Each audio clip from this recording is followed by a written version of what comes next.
Ayan guys. Ayan, gawa-gawa na tayo ng kibbeh pastry.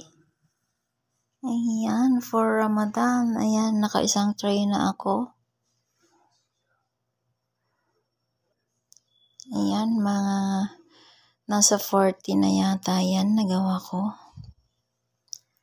Ang kibbeh pastry natin for Ramadan. Are you ready for Ramadan? Laban na naman sa puyatan. Ayan guys. Ang kibbeh pastry natin.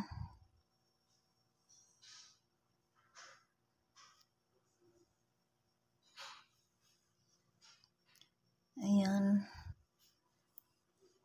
Ang palaman natin. Ayan ang base natin. Bibilugin. Then, ganyan ang kinalabasan. Ayan guys. Mahirap gumawa nito.